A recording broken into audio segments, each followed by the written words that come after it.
Hello friends, ಇವತ್ತಿನ ಸಂಚಿಕೆಯಲ್ಲಿ ಏನಾಯಿತು ಅಂತ ನೋಡ್ಕೊಂಡು ಬರೋಣ ಬನ್ನಿ. ಹಾಲ್ನಲ್ಲಿ ನಂದನ್ ಮಾಧವ ಕೂತಿರ್ತಾರೆ. ಪ್ರಿಯಾ ನಿಂತಿರ್ತಾಳೆ. ಒಟ್ಟು ಇಷ್ಟು ಲೆಕ್ಕ ಆಗಿದೆ ಅಲ್ವಾ, ಮುಂದೇನು ಲೆಕ್ಕ ಬರ್ತಿದ್ದಾಳೆ ರಕ್ಷಾ. ಕೇಳೋಣ ಅಂದರೆ ಕಾಲೇಜಿಗೆ ಹೋದ್ಲು, ಸ್ವಲ್ಪ ನೋಡಿ ಹೇಳು ಅಂತಾರೆ. ಆಗ ಕೇಶವ, ಮೀನಾ, ಗಿರಿಜಾ, ವಲ್ಲಭ, ಅಮೂಲ್ಯನು ಅಲ್ಲಿಗೆ ಬರ್ತಾರೆ. ಮಾವ ಅಂತಾಳೆ ಮೀನಾ. ಹೊರಟ್ರಮ್ಮ ಅಂತಾರೆ ನಂದನ್. ಹ್ಞೂ ಅಪ್ಪ, ಹೋಗಿ ಬರ್ತೀವಿ ಅಂತಾನೆ ಕೇಶವ. ಜೋಪಾನ ಅಂತಾರೆ ನಂದನ್. ಮೀನಾ, ತಗೋ ಅಮ್ಮ, ಹೊರಗಡೆ ನೀರು ಕುಡಿಯೋಕೆ ಹೋಗಬೇಡಿ, 2 ದಿನವೂ ಇದೇ ನೀರು ಕುಡೀರಿ ಅಂತ ನೀರು ಬಾಟ್ಲನ್ನ ಗಿರಿಜಾ ಕೊಡ್ತಾರೆ. ಅತ್ತೆ, 1 ಬಾಟ್ಲು ಸಾಕು, ಬಸ್ ಸ್ಟ್ಯಾಂಡಲ್ಲಿ ಮಿನರಲ್ ವಾಟರ್ ತಗೋತೀವಿ ಅಂತಾಳೆ ಮೀನಾ. ಅದಕ್ಕೆಲ್ಲ ಯಾಕಮ್ಮ ದುಡ್ಡು ಖರ್ಚು ಮಾಡ್ತೀರಾ, ತಗೋಮ್ಮ ಅಂತಾರೆ ನಂದನ್. ಅಪ್ಪ, ನಾವಿನ್ನು ಹೊರಡ್ತೀವಿ ಅಂತಾನೆ ಕೇಶವ. ಕೇಶವ, ಇರೋ 1 ನಿಮಿಷ, ಖರ್ಚಿಗೆ ದುಡ್ಡು ಬೇಡವನೋ ಅಂತ ನಂದನ್ ಒಂದಿಷ್ಟು ದುಡ್ಡನ್ನು ಜೇಬಿಂದ ತೆಗೆದು ಲೆಕ್ಕ ಮಾಡಿ ಅದರಲ್ಲಿ 1,000 ಕೊಟ್ಟು ತಗೊಳ್ಳೋ ಅಂತಾರೆ. ಶಾಕ್ನಿಂದ ಕೇಶವ ನೋಡ್ತಾನೆ. ತಗೊಳ್ಳೋ, ಧಾರಾಳವಾಗಿ ಖರ್ಚು ಮಾಡೋ ಅಂತಾರೆ ನಂದನ್. ಕೇಶವ ತಗೋತಾನೆ. ರೀ, ಇನ್ನೊಂದು ಸ್ವಲ್ಪ ದುಡ್ಡು ಕೊಟ್ಟು ಕಳಿಸ್ರಿ, ಅವರಿಗೂ ಖರ್ಚಿರುತ್ತಲ್ವಾ, ಅದು ಸಾಕಾಗಲ್ಲ ಅನಿಸುತ್ತೆ ಅಂತಾರೆ ಗಿರಿಜಾ. ಇದೇನು ಗಿರಿಜಾ ಹೀಗೆ ಹೇಳ್ತಿದ್ಯಾ, ಅವರಿಗೆ ಏನು ಖರ್ಚಿದೆ ಹೇಳು, ಆಫೀಸ್ನವರು ಕರ್ಕೊಂಡು ಹೋಗಿ ಕರ್ಕೊಂಡು ಬರ್ತಾ ಇದ್ದಾರೆ, ರೂಮು ಅವರೇ ಕೊಡ್ತಾರೆ, ಊಟ ತಿಂಡಿ ವ್ಯವಸ್ಥೆ ಅವರೇ ಮಾಡಿದ್ದಾರೆ, ಇನ್ನೇನು ಖರ್ಚಿರುತ್ತೆ ಅವರಿಗೆ, ಮೀನಾನೇ ಅವತ್ತೆಲ್ಲ ಹೇಳಿದ್ಲಲ್ಲ ಅಂತಾರೆ ನಂದನ್. ಹೌದು, ಊಟ ತಿಂಡಿ ಓಡಾಡೋ ಖರ್ಚು ಎಲ್ಲ ಆಫೀಸವರೇ ಕೊಡ್ತಾ ಇದ್ದಾರೆ ಅಂದಮೇಲೆ ಮಾವ ಕೊಟ್ಟಿರೋದು ಜಾಸ್ತಿನೇ ಆಯಿತು. ನೀವು ಲಕ್ಕಿ ಬಿಡಿ ಮೀನಾ ಅವರೇ ಅಂತಾಳೆ ಪ್ರಿಯಾ. ಆಗ ಮಾಧವ, ಪ್ರಿಯಾ ಸುಮ್ಮನಿರು ಅಂತ ಕಣ್ಣಲ್ಲಿ ಸನ್ನೆ ಮಾಡ್ತಾನೆ. ಕೇಶವ, ನಾನು ಹೇಳಿದ ಕೆಲಸ ಎಲ್ಲ ನೆನಪಿರಲಿ, ಎಲ್ಲ ಮುಗಿಸ್ಕೊಂಡು ಬರಬೇಕು ಅಂತಾರೆ ನಂದನ್. ಸರಿಯಪ್ಪ ಅಂತಾನೆ ಕೇಶವ. ತಡ ಆಗ್ತಿದೆ, ನೀವಿನ್ನು ಹೊರಡಿ ಅಂತಾರೆ ನಂದನ್. ಹುಷಾರು ಕಣೋ ಕೇಶವ, ಹ್ಯಾಪಿ ಜರ್ನಿ, ನಿನ್ಗೇನು ಬೇಕಿದ್ರೂ ನನಗೆ ಕಾಲ್ ಮಾಡು ಅಂತಾನೆ ಮಾಧವ. ಮಾವ, ನಾವಿನ್ನು ಹೋಗಿ ಬರ್ತೀವಿ, ಅತ್ತೆ ಹೋಗಿ ಬರ್ತೀವಿ ಅಂತಾಳೆ ಮೀನಾ. ಕೇಶವ, ನಿನಗೆ ಇಷ್ಟ ಅಂತ ಕರ್ಜಿಕಾಯಿ ಮಾಡಿದ್ದೀನಿ, ತಗೋಕಂದ ಅಂತಾರೆ ಗಿರಿಜಾ. ನನಗೇನು ಬೇಡ ಅಂತಾನೆ ಕೇಶವ. ಆಗ ಗಿರಿಜಾ ಬಾಕ್ಸ್ ಓಪನ್ ಮಾಡಿ, ಕೇಶವ, ಇದು ನಿನಗಿಷ್ಟವಾದ ಕರ್ಜಿಕಾಯಿ ಕಣೋ ಅಂತ ತೋರಿಸ್ತಾರೆ. ಅದರಲ್ಲಿ ದುಡ್ಡಿರುತ್ತೆ. ಆಗ ಕೇಶವ ದುಡ್ಡನ್ನು ನೋಡಿ ಬಾಕ್ಸ್ ತಗೊಂಡು, ಅಮ್ಮ, ಈ ಕರ್ಜಿಕಾಯಿ ಅಂತ ಹೇಳಲೇ ಇಲ್ಲ ನೀನು ಅಂತ ತಗೊಂಡು, ಥ್ಯಾಂಕ್ಸ್ ಅಮ್ಮ ಅಂತಾನೆ. ಹುಷಾರಾಗಿ ಹೋಗ್ಬಾ ಅಂತಾರೆ ಗಿರಿಜಾ. ಮೀನಾ ಎಲ್ರಿಗೂ ಬಾಯ್ ಮಾಡಿ ಹೊರಡ್ತಾಳೆ. ನಂತರ ಹೊರಗಡೆ ಬಂದು, ಇಲ್ಲೊಂದು ಆಟೋ ಇದೆ ಹೋಗೋಣ ಅಂತ ಕೇಶವ, ನೀನು ಕೂತ್ಕೋ ಮೀನಾ ಅಂತಾನೆ. ಆಗ ವಲ್ಲಭ ಓಡಿ ಬಂದು, ಕೇಶವಣ್ಣ, 1 ನಿಮಿಷ ಲೇಟ್ ಆಯಿತು, ನೀವು ಬೆಂಗಳೂರಿಗೆ ಹೋಗೋ ತನಕ ಹೊಟ್ಟೆ ಹಸಿವಾದ್ರಿ, ಅದಕ್ಕೆ ನಿಮ್ಮಿಬ್ಬರಿಗೂ ಸ್ನ್ಯಾಕ್ಸ್ ಅಂತ ವಲ್ಲಭ ಮೀನಾ ಕೈಗೆ ಕೊಟ್ಟು, ಹ್ಯಾಪಿ ಜರ್ನಿ ಅತ್ತಿಗೆ ಅಂತ 1 ನಿಮಿಷ ಅವನ ಹತ್ರ ಏನೋ ಮಾತಾಡಬೇಕು ಪರ್ಸ್ನಲ್ ಆಗಿ, ಬಂದೆ ಅಂತ ಈಚೆಗೆ ಬಂದು, ತಗೋ, ಖರ್ಚಿಗೆ ಬೇಕಾಗುತ್ತೆ ಇಟ್ಕೋ ಅಂತ ದುಡ್ಡನ್ನು ಕೊಡ್ತಾನೆ ವಲ್ಲಭ. ಸುಮ್ಮನೆ ಜೇಬಲ್ಲಿ ಇಟ್ಕೋ ಅಂತಾನೆ ಕೇಶವ. ಕೇಶವಣ್ಣ, ಫಸ್ಟ್ ಟೈಮ್ ಅತ್ತಿಗೆ ಜೊತೆ ಬೆಂಗಳೂರಿಗೆ ಹೋಗ್ತಿದ್ಯಾ, ಯಾಕೋ ಒಂಥರ ಇದೆಯಾ ಅಂತಾನೆ ವಲ್ಲಭ. ನೀನೇ ನೋಡಿದ್ಯಲ್ಲ, ಅಪ್ಪ ಖರ್ಚಿಗೆ ಅಂತ 1,000 ರೂಪಾಯಿ ಕೊಟ್ಟಿದ್ದಾರೆ, ಅದೆಲ್ಲೋ ಸಾಲತ್ತೆ. ಮೀನಾ ಬೆಂಗಳೂರಿಂದ ಬರುವಾಗ ಅವರಿಗೆಲ್ಲ ಏನಾದರೂ ತರೋಣ ಅಂತ ಹೇಳಿದಾಳೆ, ನನಗೂ ಅವಳಿಗೆ ಏನಾದರೂ ಕೊಡಿಸ್ಬೇಕು ಅಂತಿದೆ, ಅದೆಲ್ಲ 1,000 ರೂಪಾಯಿಯಲ್ಲಿ ಹೇಗೋ ಸಾಲತ್ತೆ. ಈಗಲೂ ಮೀನಾ ಹತ್ರ ದುಡ್ಡು ಕೇಳೋಕ್ಕಾಗತ್ತಾ, ಒಂದು ಐಸ್ ಕ್ರೀಮ್ ಕೊಡಿಸಿ ನನ್ನ ಹತ್ರ ದುಡ್ಡಿಲ್ಲ ನೀನು ಕೊಡು ಅಂತ ಹೇಳೋದಕ್ಕಾಗತ್ತಾ. ಅಪ್ಪ ಇದನ್ನೆಲ್ಲ ಯಾಕೋ ಅರ್ಥ ಮಾಡ್ಕೋತಿಲ್ಲ, ಅದಕ್ಕೆ ಬೇಜಾರಾಗುತ್ತೆ ಅಂತಾನೆ ಕೇಶವ. ಅಣ್ಣ ಚಿಲ್, ಮುಖ ಸಪ್ಪೆ ಮಾಡಿಕೊಂಡ್ರೆ ಅತ್ತಿಗೆಗೂ ಬೇಜಾರಾಗಲ್ವ ಹೇಳು, ಖರ್ಚಿನ ಕಡಿಮೆ ಮಾಡ್ಕೊಳ್ಳಿ ಅಂತ ಯಾವಾಗಲೂ ಅಪ್ಪ ಹೇಳ್ತಾನೆ ಇರ್ತಾರೆ, ಅದು ಅವರ ಸ್ಲೋಗನ್ ಅಂತ ನನಗೂ ಗೊತ್ತು, ನಿನಗೂ ಗೊತ್ತು. ಇಷ್ಟು ವರ್ಷದಿಂದ ಅವ್ರು ಹೀಗೆ ಬದುಕೊಂಡು ಬಂದಿರೋದು, ಈಗ ಬದಲಾಗ್ತಾರಾ, ಅದಕ್ಕೆ ಸದ್ಯಕ್ಕೆ ಇಟ್ಕೋ ಅಂತಾನೆ ವಲ್ಲಭ. ಸುಮ್ಮನೆ ಇಟ್ಕೋ ಇದನ್ನು ನೀನು ಅಂತಾನೆ ಕೇಶವ. ನೀನು ಗೋಳು ಹೇಳ್ಕೊಂಡೆ ಅಂತ ಕೊಡ್ತಿಲ್ಲ, ನಿನಗೆ ಕೊಡಬೇಕು ಅಂತಲೇ ಕೊಡ್ತಿರೋದು ಕಣೋ, ಜಾಸ್ತಿ ಕೊಡಬೇಕು ಅಂತಲೇ ಅಂದ್ಕೊಂಡಿದ್ದೆ, ಆದರೆ ಅಪ್ಪ ಹಂಗೆ ಕೊಟ್ಟನಲ್ಲ, ಅದು ನನಗೂ ಶಾರ್ಟೇಜ್ ಆಗೋಯ್ತು, ಅದಕ್ಕೆ ಸದ್ಯಕ್ಕೆ ಇಟ್ಕೋ ಇದನ್ನು ಅಂತಾನೆ ವಲ್ಲಭ. ಬೇಡ, ದುಡ್ಡು ಅಂದರೆ ಪ್ರತಿಯೊಬ್ಬರಿಗೂ ಆಸೆ ಇರುತ್ತೆ, ಆದರೆ ನಮ್ಮ ಮನೆಯಲ್ಲಿ ದುಡ್ಡು ಅಂದರೆ ಯಾರಿಗೂ ಆಸೆನೂ ಇಲ್ಲ, ವ್ಯಾಮೋಹನೂ ಇಲ್ಲ, ಆದರೆ ಎಲ್ರಿಗೂ ಸ್ವಾಭಿಮಾನ ಇದೆ, ಅದಕ್ಕೆ ಅಲ್ವಾ ಅಪ್ಪ 1 ಮಾತು ಹೇಳಿದ್ದೀರ ಅಂತ ನಿನ್ನ ಖರ್ಚು ವೆಚ್ಚನೆಲ್ಲ ನೀನೇ ನೋಡ್ಕೋತಿರೋದು. ಹಾಗೆ ನನಗೂ ಸ್ವಲ್ಪ ಸ್ವಾಭಿಮಾನ ಇದೆ ಕಣೋ, ಅದಕ್ಕೆ ಈ ದುಡ್ಡು ನನಗೆ ಬೇಡ. ನನಗೆ ಅರ್ಥ ಆಗದೆ ಇರೋದು ಏನು ಅಂದರೆ, ಇಷ್ಟು ವರ್ಷ 1 ದಿನವೂ ರಜೆ ತಗೊಳ್ಳದೆ ಕೆಲಸ ಮಾಡಿದ್ದೀನಿ ಕಣೋ, ಅಂಗಡಿನಲ್ಲಿ 1 ರೂಪಾಯಿನೂ ಅಪ್ಪನ ಹತ್ರ ಕೇಳಲೇ ಇಲ್ಲ, ಆದರೆ ಈಗ ನನಗೆ ಮದುವೆ ಆಗಿದೆ ಕಣೋ, ನನ್ನ ಸಂಸಾರನೂ ಅಂತ ಇದೆ ಅಲ್ವಾ, ಅದನ್ನು ತೂಗಿಸ್ಬೇಕಲ್ವಾ. ಅಪ್ಪನಿಗೆ ಇದೆಲ್ಲ ಯಾಕೋ ಅರ್ಥ ಆಗ್ತಿಲ್ಲ ಅನ್ನೋದಷ್ಟೇ ಬೇಜಾರು, ಅದನ್ನು ನಿನ್ನ ಹತ್ರ ಹೇಳ್ಕೊತಿದ್ದೀನಿ ಅಷ್ಟೇ, ಅದೆಲ್ಲ ಬಿಡು, ನಾನು ಹೇಗೋ ಮ್ಯಾನೇಜ್ ಮಾಡ್ಕೋತೀನಿ, ನೀನು ಆರಾಮಾಗಿರು ಅಂತಾನೆ ಕೇಶವ ಅದೆಲ್ಲ ನನಗೆ ಬೇಕಾಗಿಲ್ಲ, ನೀನು ಇವಾಗ ತಗೋಬೇಕು, ಸುಮ್ಮನೆ ತಗೋ ಅಂತಾನೆ ವಲ್ಲಭ. ಬೇಡ ಕಣೋ ಅಂತ ಕೇಶವ. ಹೀಗೆ ಇಬ್ಬರು ಜಗಳ ಆಡ್ತಿರ್ತಾರೆ. ಆಗ ಮೀನಾ, ನಿಲ್ಲಿಸ್ತೀರಾ, ಯಾಕಿಬ್ರು ಹೀಗೆ ಜಗಳ ಆಡ್ತಿದ್ದೀರಾ, ಏನು ನಡೀತಿದೆ ಇಲ್ಲಿ? ಓಹೋ, ಅಣ್ಣಂಗೆ ದುಡ್ಡು ಕೊಡೋಕೆ ಬಂದ್ರಾ ಅಂತಾಳೆ ಮೀನಾ. ಇಲ್ಲ ಅದಕ್ಕೆ, ನಾನು ನನ್ನ ಫ್ರೆಂಡ್ಸ್ ಟ್ರಿಪ್ಪಿಗೆ ಹೋಗಬೇಕಾಗಿತ್ತು, ಅದಕ್ಕೆ ಅಣ್ಣನ ಹತ್ರ 2,000 ಕೇಳೋಕೆ ಬಂದೆ, ದುಡ್ಡಿಲ್ಲ ಅಂತಾನೆ ವಲ್ಲಭ. ಇದೆಲ್ಲ ಸುಳ್ಳು ಮೀನಾ, ನಾನೇ ಖಾಲಿ ಪಲಾವ್, ನಾನು ಇವನಿಗೆ ದುಡ್ಡು ಕೊಡ್ತೀನಿ, ಅಪ್ಪ ನನಗೆ ದುಡ್ಡು ಕಡಿಮೆ ಕೊಟ್ರಲ್ಲ, ಅದಕ್ಕೆ ಈ ಸಕಲ ಕಲಾ ಕಿಲಕಲ ನನಗೆ ದುಡ್ಡು ಕೊಡೋದಕ್ಕೆ ಬಂದಿದ್ದಾನೆ ಅಂತಾನೆ ಕೇಶವ. ಓಹೋ ಸರ್, ನಮಗೆ ಖರ್ಚಿಗೆ ದುಡ್ಡು ಕೊಡೋಷ್ಟು ದೊಡ್ಡವರಾಗ್ಬಿಟ್ರ ನೀವು ಅಂತಾಳೆ ಮೀನಾ.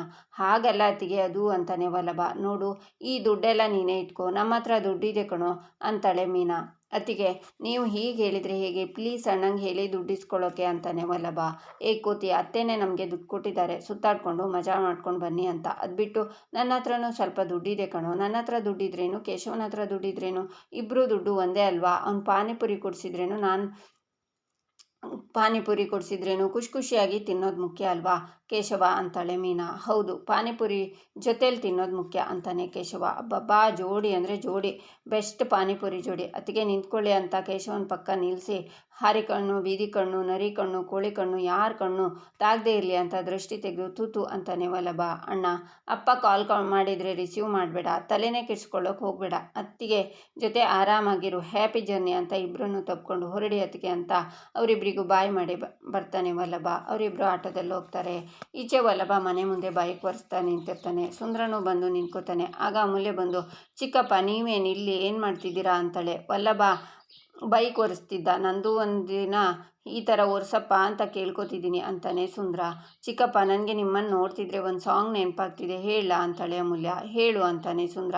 ದೊಡ್ಡಪ್ಪ ದೊಡ್ಡಪ್ಪ ದೋಸೆ ಕೊಡು, ಚಿಕ್ಕಪ್ಪ ಚಿಕ್ಕಪ್ಪ ಚಕ್ಲಿ ಕೊಡು, ನನ್ನ ಚಿಕ್ಕಪ್ಪ ರಾಜ ಕೊತ್ತಂಬರಿ ಬೀಜ, ಅಡುಗೆ ಮಾಡು ಫಸ್ಟು, ನನ್ನ ಚಿಕ್ಕಪ್ಪ ಬೆಸ್ಟು ಅಂತಾಳೆ ಅಮೂಲ್ಯ. ಸದ್ಯಕ್ಕೆ ನನ್ನ ಪುಣ್ಯ ಕೊತ್ತಂಬರಿ ಬೀಜ ಅಂದ್ಲು, ಕೋತಿಮರಿ ಬೀಜ ಅನ್ನಲಿಲ್ಲ ಅಂತಾನೆ ಸುಂದ್ರ. ಚಿಕ್ಕಪ್ಪ ಕೇಳಿಸ್ಕೊಳ್ಳಿ ಚಿಕ್ಕಪ್ಪ, ನಿಮ್ಮ ಶರ್ಟ್ ಎಷ್ಟು ಸಖತ್ತಾಗಿದೆ ಗೊತ್ತಾ, ನೀವು ಕ್ಯೂಟಾಗಿ ಕಾಣಿಸ್ತಿದ್ದೀರಾ ಅಂತಾಳೆ ಅಮೂಲ್ಯ. ಈ ಶರ್ಟ್ನ ಅವರು 1,000 ಸಲ ಹಾಕ್ಕೊಂಡಿದ್ದಾರೆ, ಹಳೇದಾಗಿದೆ, ಈ ಶರ್ಟಲ್ಲಿ ಅವರು ಸಖತ್ತಾಗಿ ಕಾಣಿಸ್ತಿದ್ದಾರಾ ಅಂತಾನೆ ವಲ್ಲಭ. ವಲ್ಲಭ, ಸೌಂದರ್ಯ ಅನ್ನೋದು ನೋಡು ಕಣ್ಣಲ್ಲಿರೋದು, ಶರ್ಟಲ್ಲ, ನೀನು ಹೇಳಮ್ಮ ಅಂತಾನೆ ಸುಂದ್ರ. ಕರೆಕ್ಟ್ ಚಿಕ್ಕಪ್ಪ, ನೀವು ಏನೇ ಔಟ್ಫಿಟ್ ಹಾಕಿದ್ರು ಕ್ಯೂಟಾಗೆ ಕಾಣಿಸ್ತೀರಾ ಅಂತಾಳೆ ಅಮೂಲ್ಯ. ಮಾವ, ಯಾಕೋ ಇವಳು ಮಸ್ಕ ಹೊಡಿತಿದ್ದಾಳೆ ಅನಿಸ್ತಿದೆ, ನಂಬೋದಕ್ಕೆ ಹೋಗಬೇಡಿ ಅಂತಾನೆ ವಲ್ಲಭ. ಇವಳು ನನ್ನ ಮಗಳು ಕಣೋ, ಮನ್ಸಾರೆ ಹೋಗ್ತಿದ್ದಾಳೆ ಅಂತಾನೆ ಸುಂದ್ರ. ಏನೋ ಸ್ಕೀಮ್ ಇಟ್ಕೊಂಡೇ ಬಂದಿರೋದು ಅವಳು, ಅದು ನನಗೆ ಗೊತ್ತಾಗುತ್ತೆ ಅಂತಾನೆ ವಲ್ಲಭ. ಅದೇನು ಅಂತ ಹೊರಗಾಕು, ಒಳಗಿಟ್ಕೋಬೇಡ ಅಂತಾನೆ ಸುಂದ್ರ. ಚಿಕ್ಕಪ್ಪ, ನೀವು ನಮ್ಮೂರಲ್ಲಿ ತುಂಬ ಫೇಮಸ್ ಅಲ್ವಾ, ನಿಮಗೆ ಗೊತ್ತಿಲ್ಲದೆ ಇರೋರು ಯಾರೂ ಇಲ್ಲ ಅಲ್ವಾ ಅಂತಾಳೆ ಅಮೂಲ್ಯ. ಹ್ಞೂ ಅಮ್ಮು, ದೊಡ್ಡಬಳ್ಳಾಪುರದಲ್ಲಿ ನನಗೆ ಗೊತ್ತಿಲ್ಲದೆ ಇರೋರು ಯಾರೂ ಇಲ್ಲ, ನಾನು ಡೆಲಿವರಿ ಕೊಡೋಕೆ ಹೋದರೆ ಸಾಕು, ಸುಂದ್ರ ಬಂದ್ರ, ಸುಂದ್ರ ಉಂಡ್ರ, ಸುಂದ್ರ ತಿಂದ್ರ ಅಂತ ಕೇಳ್ತಾರೆ ಎಲ್ಲರೂ ಅಂತಾನೆ ಸುಂದ್ರ. ಹೌದಾ ಚಿಕ್ಕಪ್ಪ, ನೀವು ಬಿಡಿ ನೆಕ್ಸ್ಟ್ ಲೆವೆಲ್ ಅಂತಾಳೆ ಅಮೂಲ್ಯ. ಹೌದು, ಯಾಕೆ ಈ ಪ್ರಶ್ನೆ ಕೇಳ್ತಿದ್ಯಾ ಅಂತಾನೆ ಸುಂದ್ರ. ನಮ್ಮ ಅಕ್ಕಪಕ್ಕ ಬೀದಿಲಿ 1st ಸ್ಟ್ಯಾಂಡರ್ಡಿಂದ 7th ಸ್ಟ್ಯಾಂಡರ್ಡ್ವರೆಗೆ ಓದೋ ಮಕ್ಕಳು ಎಷ್ಟು ಜನ ಇದ್ದಾರೆ ಅಂತ ನಿಮಗೇನಾದರೂ ಗೊತ್ತಾ ಚಿಕ್ಕಪ್ಪ ಅಂತಾಳೆ ಅಮೂಲ್ಯ. ಗೊತ್ತಮ್ಮು, ಪಕ್ಕದ ಮನೆಯಲ್ಲಿ ಶಾಂತಮ್ಮ ಅಂತ ಇದ್ದಾರೆ, ಅವ್ರ ಮೊಮ್ಮಗು 4ನೇ 5ನೇ ಕ್ಲಾಸಿಗೆ ಓದ್ತಾ ಇರಬೇಕು, ಅವರಿಗೆ 4-5 ಜನ ಫ್ರೆಂಡ್ಸ್ ಇದ್ದಾರೆ, ಆವಾಗ ನಾವು ಚಿನ್ನಿದಾಂಡು ಆಡ್ತಿರ್ತೀವಿ. ಹೌದು, ಇಷ್ಟಕ್ಕೂ ಇದನ್ನೆಲ್ಲ ನೀನು ಯಾಕೆ ಕೇಳ್ತಿದ್ಯಾ, ನಿನಗೆ ಚಿನ್ನಿದಾಂಡು ಗೋಲಿ ಆಡಬೇಕಾ ಅಂತಾನೆ ಸುಂದ್ರ. ಅಲ್ಲ ಚಿಕ್ಕಪ್ಪ, ಅದು ನಾನು ಪಾರ್ಟ್ ಟೈಮ್ ಜಾಬ್ ಮಾಡಬೇಕು ಅಂತ ಅನ್ಕೋತಿದ್ದೀನಿ ಅಂತಾಳೆ ಅಮೂಲ್ಯ. ಅಷ್ಟೇ ಮತ್ತೆ, ಭಾವ ಮೊದಲೇ ಕೂಗ್ತಾರೆ, ಇನ್ನು ಚಿನ್ನಿದಾಂಡು ಆಡೋರು ಗೋಲಿ ಆಡೋರು ಪಾರ್ಟ್ ಟೈಮ್ ಮಾಡಿಕೊಂಡ್ರೆ ಮುಗೀತು ನಮ್ಮ ಕತೆ ಅಂತಾನೆ ಸುಂದ್ರ. ಅಯ್ಯಯ್ಯೋ ಚಿಕ್ಕಪ್ಪ, ಅದಲ್ಲ, ಪಾರ್ಟ್ ಟೈಮ್ಗೆ ಚಿಕ್ಕ ಮಕ್ಕಳಿಗೆ ಟ್ಯೂಷನ್ ಹೇಳ್ಕೊಡೋಣ ಅಂತ ಅಂದ್ಕೊಂಡೆ, ಅದಕ್ಕೆ ಕೇಳಿದೆ, ನೀವು ಸ್ವಲ್ಪ ಎಲ್ಲರ ಮನೆಗೆ ಹೋಗಿ ಮಾತಾಡಿ ಒಂದಿಷ್ಟು ಮಕ್ಕಳನ್ನ ಕರ್ಕೊಂಡು ಬರ್ತೀರಾ, ನನಗೆ ಇದೊಂದು ಹೆಲ್ಪ್ ಮಾಡ್ತೀರಾ ಚಿಕ್ಕಪ್ಪ ಅಂತಾಳೆ ಅಮೂಲ್ಯ. ಆಗ ವಲ್ಲಭ, ಮಾವ ಅಂದ್ಕೊಂಡೆ ಹೀಗೆ ಮಸ್ಕ ಹೊಡಿತಿದ್ದಾಳೆ ಅಂದರೆ ಏನೋ ಇಟ್ಕೊಂಡೇ ಬಂದಿದ್ದಾಳೆ ಅಂತಾನೆ ವಲ್ಲಭ. ನೀನು ಸುಮ್ಮನಿರು, ನೀನು ಹೇಳಮ್ಮ ಅಂತಾನೆ ಸುಂದ್ರ. ನೀವು ನನಗೆ ಹೆಲ್ಪ್ ಮಾಡ್ತೀರಾ ಅಲ್ವಾ ಚಿಕ್ಕಪ್ಪ, ನೀವು ಮಕ್ಕಳನ್ನ ಕರ್ಕೊಂಡು ಬರ್ತೀರಾ ತಾನೆ, ನಾನು ನಿಮ್ಮನ್ನೇ ನಂಬ್ಕೊಂಡಿದ್ದೀನಿ ಅಂತಾಳೆ ಅಮೂಲ್ಯ. ಕರ್ಕೊಂಡು ಬರೋಣ ಅಮೂಲ್ಯ, ಅದರಲ್ಲಿ ಏನೂ ತೊಂದರೆ ಇಲ್ಲ, ಆದರೆ ಮಕ್ಕಳಿಗೆ ನೀನು ಟ್ಯೂಷನ್ ಮಾಡ್ತೀಯಾ, ಮಕ್ಕಳ ತಂದೆ ತಾಯಿಗಳು ನಿನಗೆ ಫೀಸ್ ಕೊಡ್ತಾರೆ, ಆದರೆ ಇದರಿಂದ ನನಗೇನು ಲಾಭ, ನನಗೇನಾದರೂ ಕಮಿಷನ್ ಕೊಡ್ತೀಯಾ ಅಂತಾನೆ ಸುಂದ್ರ. ಅದಕ್ಕೇನು ಚಿಕ್ಕಪ್ಪ, ನಿಮಗೆ ಕೊಡೋಕೇನು ಹೇಳಿ, ಈ ಅಮೂಲ್ಯಂದು ಯಾವಾಗಲೂ ಕೊಡೋ ಕೈ, ನಿಮ್ಮ 10 ಜನ ಮಕ್ಕಳನ್ನ ಕರ್ಕೊಂಡು ಬಂದರೆ ಅದರಲ್ಲಿ 1 ಮಗು ನಿಮಗೇನೆ ಅಂತಾಳೆ ಅಮೂಲ್ಯ.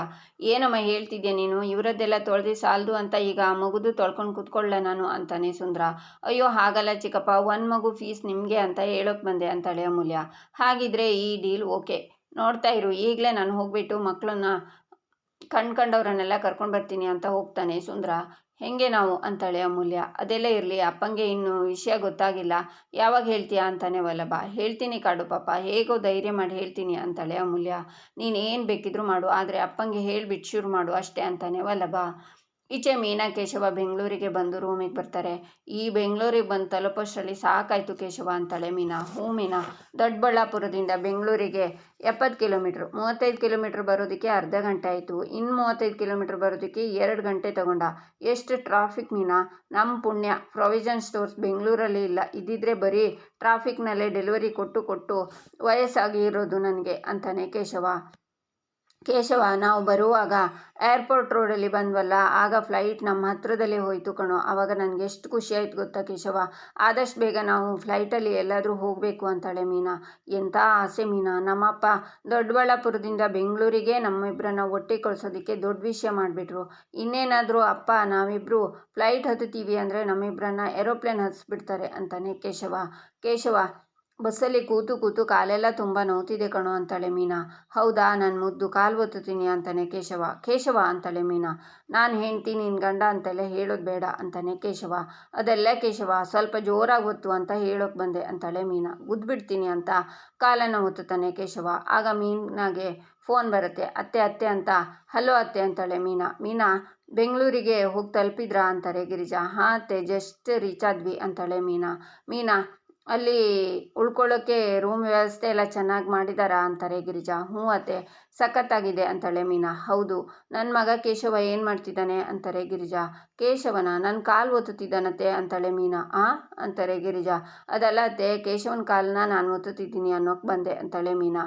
ಹೌದಾ ಅಂತಾರೆ ಗಿರಿಜಾ.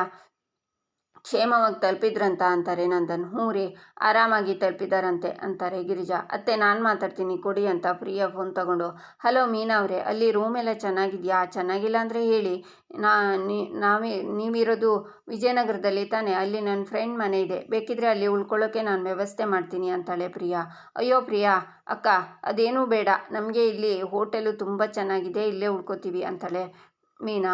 ಹಾಂ ಸರಿ ಮಾವ, ನೀವೇನಾದರೂ ಮಾತಾಡಬೇಕಾ? ತಗೊಳ್ಳಿ ಅಂತ ಫೋನ್ ಕೊಡ್ತಾಳೆ ಪ್ರಿಯಾ. ಮೀನಾ, ಹೇಗಿದ್ಯಮ್ಮ? ಬೆಂಗಳೂರಿಗೆ ಜೋಪಾನ? ಅಮ್ಮ, ರಸ್ತೆ ತುಂಬ ಗಾಡಿಗಳು ಓಡಾಡ್ತಿರುತ್ತೆ, ದಾಟಬೇಕಾದ್ರೆ ಜೋಪಾನ ಆಯಿತಾ ಅಂತಾರೆ ನಂದನ್. ಸರಿ ಮಾವ, ನೀವೇನು ಯೋಚನೆ ಮಾಡಬೇಡಿ ಅಂತಾಳೆ ಮೀನಾ. ಕೇಶವಂಗೆ ಕೊಡಮ್ಮ ಫೋನನ್ನು ಅಂತಾರೆ ನಂದನ್. ಹಾಂ ಮಾವ ಅಂತ ಮೀನಾ ಫೋನ್ ಕೊಡ್ತಾಳೆ. ಅಪ್ಪ ಅಂತಾನೆ ಕೇಶವ. ಅಲ್ಲಿ KR ಮಾರ್ಕೆಟ್ ಇದೆಯಲ್ಲ, ಅಲ್ಲಿ ನನ್ನ ಫ್ರೆಂಡ್ ವಿಶ್ವನಾಥನ ಅಂಗಡಿ ಇದೆ, ಅಲ್ಲಿ ಸ್ವಲ್ಪ ಹೋಗಬೇಕು ನೀನು. ಅಲ್ಲಿ ಅವನ ಅಂಗಡಿನ ತುಂಬ ಹೊಸದಾಗೇನೋ ಮಾಡಿದಾರಂತೆ, ಅದೊಂದು ಸಲ ನೋಡ್ಕೊಂಡು ಬಾ, ನಾವು ಇಲ್ಲಿ ಮಾಡಬೇಕಾದ್ರೆ ಅನುಕೂಲ ಆಗುತ್ತೆ ಅಂತಾರೆ ನಂದನ್. ಹಾಂ ಅಪ್ಪ ಅಂತಾನೆ ಕೇಶವ. ಅಲ್ಲಿ ಮಾರ್ಕೆಟ್ ಪಕ್ಕ ಚಿಕ್ಕಪೇಟೆ ಇದೆಯಲ್ಲ, ಅಲ್ಲಿ ಇನ್ನೊಬ್ಬರ ಅಂಗಡಿ ಇದೆ, ಅವ್ರ ಫೋನ್ ನಂಬರ್ ಕೊಡಿಸ್ತೀನಿ, ಅವರಿಗೆ ಫೋನ್ ಮಾಡಿ ಅವ್ರ ಅಂಗಡಿ ಹತ್ರ ಹೋಗಿ ನಾನು ನಿನಗೆ ಎಕ್ಸ್ಟ್ರಾ ದುಡ್ಡು ಕೊಟ್ಟಿದ್ದೀನಲ್ಲ ಅದನ್ನು ಅವರಿಗೆ ಕೊಟ್ಬಿಡು ಅಂತಾರೆ ನಂದನ್. ಸರಿಯಪ್ಪ ಅಂತಾನೆ ಕೇಶವ. ಇನ್ನೇನೋ ಕೆಲಸ ಇತ್ತು ಮರ್ತುಬಿಟ್ಟೆ ಅಂತ ನಂದನ್ ಹೇಳುವಾಗ, ರೀ ಅವ್ರು ಈಗಷ್ಟೇ ಹೋಗಿ ತಲುಪಿದ್ದಾರೆ, ಸ್ವಲ್ಪ ಸುಧಾರಿಸ್ಕೊಳ್ಳಿ, ಆಮೇಲೆ ಮಾತಾಡಿ ಅಂತ ಫೋನ್ ತಗೊಂಡು ಕೇಶವ. ಆಮೇಲೆ ಮಾತಾಡ್ತೀವಿ, ನೀವು ಸ್ವಲ್ಪ ಸುಧಾರಿಸ್ಕೊಳ್ಳಿ ಅಂತ ಕಾಲ್ ಕಟ್ ಮಾಡ್ತಾರೆ ಗಿರಿಜಾ. ಮೀನಾ ಅಲ್ಲೇ ನಿದ್ರೆ ಮಾಡ್ತಾಳೆ. ಮೀನಾ, ಹಿಂಗೆ ಮಲ್ಕೊಂಡ್ರೆ ಟ್ರೈನಿಂಗಿಗೆ ಯಾರು ಹೋಗೋದು? ನಾನು ಹೋಗ್ಲಾ ಅಂತಾನೆ ಕೇಶವ. ಹೋಗೋ ಕೇಶವ, ಯಾರು ಹೋಗ್ತಾರೆ, ಟ್ರೈನಿಂಗ್ ಬೇಡ ಏನೂ ಬೇಡ ಅಂತಾಳೆ ಮೀನಾ. ಒಂದು 10 ನಿಮಿಷ ಮಲಗಿ ರೆಸ್ಟ್ ಮಾಡು, ನಾನು ಹೋಗಿ ಟೀ ತರ್ತೀನಿ ಅಂತಾನೆ ಕೇಶವ ಸ್ಟ್ರಾಂಗ್ ಆಗಿರಲಿ ಅಂತಾಳೆ ಮೀನಾ. ಈಚೆ ವಲ್ಲಭ ಮನೆ ಒಳಗೆ ಬರುವಾಗ ಪ್ರಿಯಾ ಮೆಟ್ಲ ಹತ್ರ ನಿಂತ್ಕೊಂಡು, ವಲ್ಲಭ ಅಂತಾಳೆ. ಹೇಳಿ ಅದಕ್ಕೆ, ಏನಾದರೂ ತರಬೇಕಿತ್ತ ಅಂತಾನೆ ವಲ್ಲಭ. ನಿನ್ನ ಹತ್ರ ಒಂದು ವಿಷಯ ಮಾತಾಡಬೇಕಿತ್ತು ಅಂತಾಳೆ ಪ್ರಿಯಾ. ಹೇಳಿ ಅಂತಾನೆ ವಲ್ಲಭ. ಅದು ನಮ್ಮ ಯಜಮಾನ್ರ ಲ್ಯಾಪ್ಟಾಪ್ ನಿಮ್ಮ ಹತ್ರ ಇದೆಯಲ್ಲ, ಅದನ್ನು ಸ್ವಲ್ಪ ಕೊಡ್ತೀರಾ? ನಾನು ನಮ್ಮ ಯಜಮಾನ್ರ ಹತ್ರ ಹೇಳಿ ಅದಕ್ಕೆ ಮದುವೆ ಫೋಟೋಸ್ ಹಾಕಿಸ್ಬೇಕಿತ್ತು ಅಂತಾಳೆ ಪ್ರಿಯಾ. ಅದಕ್ಕೆ ಅದು ಅಂತಾನೆ ವಲ್ಲಭ. ಏನಾಯಿತು ಅಂತಾಳೆ ಪ್ರಿಯಾ. ಅದು ಅತ್ತಿಗೆ ಮಾಧವಣ್ಣನ ಲ್ಯಾಪ್ಟಾಪ್ ಬಿದ್ದು ಒಡೆದೋಗಿದೆ ಅಂತಾನೆ ವಲ್ಲಭ. ಏನು ಹೇಳ್ತಿದ್ದೀರಾ ವಲ್ಲಭ? ಅದು ಹಾಳಾಗಿದೆಯಾ ಅಂತಾಳೆ ಪ್ರಿಯಾ. ಹಾಳಾಗಿದೆ, ರಿಪೇರಿ ಮಾಡಿಸಿದ್ರೆ ಸರಿ ಹೋಗುತ್ತೆ, ಸದ್ಯಕ್ಕೆ ನನ್ನ ಹತ್ರ ದುಡ್ಡಿಲ್ಲ, ದುಡ್ಡು ಅರೇಂಜ್ ಆದಮೇಲೆ ರೆಡಿ ಮಾಡಿಸಿ ತರ್ತೀನಿ ಅಂತಾನೆ ವಲ್ಲಭ. ಅಲ್ಲ ವಲ್ಲಭ ಅವರೇ, ಈ ವಿಷಯನ ನೀವು ನಾನು ಕೇಳೋವರೆಗೆ ಹೇಳಲೇ ಇಲ್ವಲ್ಲ, ನಿಮ್ಮ ಅಣ್ಣ ಹತ್ರನಾದರೂ ಹೇಳ್ಬೋದಿತ್ತಲ್ವಾ? ನಮ್ಮ ಯಜಮಾನ್ರು ನೀನು ಕೇಳಿದ ತಕ್ಷಣ ಒಂಚೂರು ಯೋಚನೆ ಮಾಡದೆ ನಿಮಗೆ ಲ್ಯಾಪ್ಟಾಪ್ ಕೊಟ್ಟರು, ಈಗ ಅವ್ರಿಗೆ ಇಲ್ಲದೇ ಇರೋ ಥರ ಆಯ್ತಲ್ಲ, ಛೇ ಅಂತಾಳೆ ಪ್ರಿಯಾ. ಅದು ಬೇಕು ಅಂತ ಮಾಡಿದ್ದಲ್ಲ ಅತ್ತಿಗೆ, ಕೈ ಜಾರಿ ಬಿದ್ದೋಯ್ತು ಅಷ್ಟೇ ಅಂತಾನೆ ವಲ್ಲಭ. ಬೇರೆಯವ್ರ ವಸ್ತುನ ಹುಷಾರಾಗಿ ನೋಡ್ಕೋಬೇಕಲ್ವಾ ವಲ್ಲಭ ಅವರೇ ಅಂತಾಳೆ ಪ್ರಿಯಾ. ಹೌದು, ಅತ್ತಿಗೆ ನಾನು ಆದಷ್ಟು ಬೇಗ ರಿಪೇರಿ ಮಾಡಿಕೊಡ್ತೀನಿ, ಏನೂ ಆಗಿರಲ್ಲ, ಮುಂದಿನ ಚಿಂತೆ ಥರನೇ ಇರುತ್ತೆ ಅಂತಾನೆ ವಲ್ಲಭ. ಏನೋ ಅಪ್ಪ ನೋಡಿ, ಇನ್ಮೇಲಾದರೂ ಸ್ವಲ್ಪ ಹುಷಾರಾಗಿರಿ ಅಂತ ಪ್ರಿಯಾ ಹೋಗ್ತಾಳೆ. ಅತ್ತಿಗೆ ಹೇಳಿರೋದ್ರಲ್ಲಿ ಏನೂ ತಪ್ಪಿಲ್ಲ, ಅಮೂಲ್ಯ ಬೀಳಿಸಿ ಒಡೆದಾಕಿದ್ಲು ಅಂತ ನಾನು ಇವ್ರ ಹತ್ರ ಹೇಳಲಿಲ್ಲ, ಇಲ್ಲಾಂದರೆ ಅಮೂಲ್ಯ ಹತ್ರ ಹೋಗಿ ಏನಾದರೂ ಮಾತಾಡಿರೋರು ಅಂತಾನೆ ವಲ್ಲಭ. ಈಚೆ ಇಂದಿರಾ, ಜ್ಯೋತಿ ಫಸ್ಟ್ ಆ ಸಿದ್ದು ನಂಬರ್ ತಗೊಂಡು ಅವನಿಗೆ ಕಾಲ್ ಮಾಡು, ಅಮೂಲ್ಯ ಹಾರಾಟಕ್ಕೆ ಒಂದು ಫುಲ್ ಸ್ಟಾಪ್ ಇಡಬೇಕು. ನಿಮ್ಮ ದೊಡ್ಡಮ್ಮ ಅವಳಿಗೆ ಒಡವೆ ಕೊಟ್ಟು ಕಳಿಸೋದೇನೋ, ಅವಳು ನಮ್ಗ್ಯಾರಿಗೂ ಗೊತ್ತಿಲ್ಲದೆ ಇರೋ ಹಾಗೆ ನಿಮ್ಮ ದೊಡ್ಡಮ್ಮನ ಬಂದು ನೋಡ್ಕೊಂಡು ಹೋಗೋದೇನೋ. ಅಬ್ಬಬ್ಬಾ, ನನಗೆ ಈ ಸೀನ್ ಎಲ್ಲ ನೋಡೋಕ್ಕಾಗ್ತಿಲ್ಲ. ಆ ಅಮೂಲ್ಯ ಫೋನ್ ನಿನ್ನ ಹತ್ರ ಇದೆ ಅಲ್ವಾ, ಫಸ್ಟ್ ಆ ಸಿದ್ದುಗೆ ಕಾಲ್ ಮಾಡು. ಆ ಸಿದ್ದು ಏನಾದರೂ ಕಥೆಯಲ್ಲಿ ಬಂದರೆ ಟ್ವಿಸ್ಟ್ ಮೇಲೆ ಟ್ವಿಸ್ಟ್ ಸಖತ್ತಾಗಿರುತ್ತೆ ಕಣೆ ಅಂತಾರೆ. ಬಟ್ ಅಮ್ಮ, ಅಮೂಲ್ಯ ನಂಬರಿಂದ ಸಿದ್ದುಗೆ ಕಾಲ್ ಮಾಡಿದರೆ ಅವನು ರಿಸೀವ್ ಮಾಡ್ತಾನಾ ಅಂತಾಳೆ ಜ್ಯೋತಿ. ಖಂಡಿತ ರಿಸೀವ್ ಮಾಡಲ್ಲ, ಅದಕ್ಕೆ ನನ್ನ ಫೋನಿಂದ ಫೋನ್ ಮಾಡು ತಗೋ ಅಂತ ಫೋನ್ ಕೊಡ್ತಾರೆ ಇಂದಿರಾ. ಜ್ಯೋತಿ ಫೋನ್ ಮಾಡಿ ತಗೋ ಅಂತಾಳೆ. ಆಚೆ ಸಿದ್ದು ಹಲೋ ಅಂತಾನೆ. ಆಗ ಇಂದಿರಾ, ಹಲೋ ಸಿದ್ದು, ಎಲ್ಲಿದ್ಯಾ, ಏನು ಮಾಡ್ತಿದ್ಯಾ, ಎಲ್ಲ ಆರಾಮಾ ಅಂತಾಳೆ. ಯಾರು ನೀವು ಅಂತಾನೆ ಸಿದ್ದು. ಅಯ್ಯೋ, ನಾನಿನ್ ಗೊತ್ತಿಲ್ಲ ಅಲ್ವಾ, ನೀನು ಚಿಕ್ಕತ್ತೆ ಆಗ್ತಿದ್ದೆ, ನೀನು ಅಮೂಲ್ಯಂಗೆ ಕೈ ಕೊಟ್ಟಿರೋದ್ರಿಂದ ಮಿಸ್ ಆಗೋದೆ, ಏನು ಮಾಡೋದು, ನಿನ್ನಂಥ ಹಳೆಯನ್ನ ಪಡ್ಕೊಳ್ಳೋ ಭಾಗ್ಯ ನನಗಿರಲಿಲ್ಲ ಅನ್ಸುತ್ತೆ ಅಂತಾಳೆ ಇಂದಿರಾ. ಯಾರು ನೀವು, ಯಾಕೆ ಏನೇನೋ ಮಾತಾಡ್ತಿದ್ದೀರಾ ಅಂತಾನೆ ಸಿದ್ದು. ಅಮೂಲ್ಯ, ಈ ಹೆಸರು ನಿನಗೆ ಗೊತ್ತಾ ಕಂದ ಅಂತಾಳೆ ಇಂದಿರಾ. ಆಗ ಅಮೂಲ್ಯನ ಹಳೆ ನೆನಪೆಲ್ಲ ಸಿದ್ದು ಮುಂದೆ ಬರುತ್ತೆ. ಗೊತ್ತಿಲ್ಲ ಅಂತ ಕಾಲ್ ಕಟ್ ಮಾಡಬೇಕು ಅನ್ನುವಾಗ, ಏಯ್ ಸಿದ್ದು, ಫೋನ್ ಕಟ್ ಮಾಡಬೇಡ, ಮೊದಲು ನಾನು ಹೇಳೋದನ್ನು ಕೇಳಿಸ್ಕೊ, ನಾನು ನಿನ್ನ ಮೀಟ್ ಮಾಡಬೇಕು, ನಾನು ಹೇಳಿದ ಜಾಗಕ್ಕೆ ನೀನು ಬರಬೇಕು ಅಂತಾಳೆ ಇಂದಿರಾ. ಅದೆಲ್ಲ ಆಗಲ್ಲ ಅಂತ ಸಿದ್ದು ಹೇಳ್ತಾನೆ. ಆಗಲ್ಲ ಅಂದರೆ ನೀನಿರೋ ಜಾಗಕ್ಕೆ ಪೊಲೀಸ್ನವ್ರನ್ನ ಕಳಿಸ್ತೀನಿ, ಅಮೂಲ್ಯನ ಪ್ರೀತಿ ಮಾಡಿ ಮೋಸ ಮಾಡಿದ್ಯಾ ಅಂತ ಹೇಳ್ತೀನಿ, ಆಗ ಅವರೇ ನಿನ್ನನ್ನು ವಿಚಾರಿಸ್ಕೋತಾರೆ ಅಂತಾರೆ ಇಂದಿರಾ. ಏನ್ರಿ ಬೇಕು ನಿಮಗೆ, ಯಾಕೆ ನಾನು ನಿಮ್ಮನ್ನು ಮೀಟ್ ಮಾಡಬೇಕು ಅಂತ ಇದ್ದೀರಾ ಅಂತಾನೆ ಸಿದ್ದು. ಒಂದ್ಸಲ ಮೀಟ್ ಮಾಡು ಸಿದ್ದು, ನಿನಗೂ ಕ್ಲಾರಿಟಿ ಸಿಗುತ್ತೆ, ಲೊಕೇಶನ್ ಕಳಿಸ್ತೀನಿ, ಬಂದುಬಿಡು. ಅಕಸ್ಮಾತ್ ಬಂದಿಲ್ಲ ಅಂದರೆ ನೀನಿರೋ ಜಾಗಕ್ಕೆ ನಾನು ಯಾರನ್ನು ಕಳಿಸ್ಬೇಕು ಅವ್ರನ್ನ ಕಳಿಸ್ತೀನಿ, ನಿನ್ನ ಲೊಕೇಶನ್ ನನಗೆ ಗೊತ್ತಿಲ್ಲ, ತಪ್ಪಿಸ್ಕೋಬೋದು ಅಂತೆಲ್ಲ ಕನಸು ಕಾಣಬೇಡ, ನೀನು ಪಾತಾಳದಲ್ಲಿದ್ದರೂ ಪೊಲೀಸ್ನವರು ನಿನ್ನ ಹುಡ್ಕೊಂಡು ಬರ್ತಾರೆ, ಓಕೆನಾ ಸಿದ್ದು, ನಿನ್ನೆ ಕೇಳ್ತಾ ಇರೋದು ಅಂತಾರೆ ಇಂದಿರಾ. ಸರಿ ಮೇಡಮ್, ಆಯಿತು ಅಂತ ಕಾಲ್ ಕಟ್ ಮಾಡ್ತಾನೆ ಸಿದ್ದು. ಈಚೆ ಸಿದ್ದು ಇಂದಿರನ್ನ ಮೀಟ್ ಮಾಡ್ತಾನೆ. ಮೇಡಮ್, ನನ್ನ ಹಿಂದೆ ಯಾಕೆ ಬಂದಿದ್ದೀರಾ ಅಂತಾನೆ ಸಿದ್ದು. ನೀನು ನಮ್ಮ ಮನೆಗೆ ಬಂದು ನೀನು ಲವ್ ಮಾಡಿದ ವಿಷಯ, ನೀವಿಬ್ಬರು ಓಡಿ ಹೋಗಿದ್ದ ವಿಷಯ, ಮದುವೆ ಆಗದೆ ಬಿಟ್ಟು ಹೋಗಿದ್ದ ವಿಷಯ, ಇದನ್ನೆಲ್ಲ ಹೇಳಬೇಕು ಅಂತಾಳೆ. ಓಕೆ ಮೇಡಮ್ ಅಂತ ಸಿದ್ದು ಮನೆ ಹತ್ರ ಬರ್ತಾನೆ. ಆಗ ವಲ್ಲಭ ಸಿದ್ದುನ ನೋಡಿ, ಏನು ಮಾಡ್ತಿದ್ದಾನೆ ಇವನಿಲ್ಲಿ, ಇವನು ಮತ್ತೆ ಅಮೂಲ್ಯ ಹಳೆ ರಿಲೇಷನ್ಶಿಪ್ ಬಗ್ಗೆ ಏನಾದರೂ ಅಂತ ವಲ್ಲಭ ಯೋಚನೆ ಮಾಡ್ತಾನೆ. ಇಲ್ಲಿಗೆ ಈ ಸಂಚಿಕೆ ಮುಕ್ತಾಯವಾಗುತ್ತೆ. ಮುಂದಿನ ಸಂಚಿಕೆಗಾಗಿ ನಮ್ಮ ಚಾನಲನ್ನು ನೋಡಿ, ಸಬ್ಸ್ಕ್ರೈಬ್ ಮಾಡಿ, ಲೈಕ್ ಮಾಡಿ, ಸಪೋರ್ಟ್ ಮಾಡೋದನ್ನು ಮರಿಬೇಡಿ.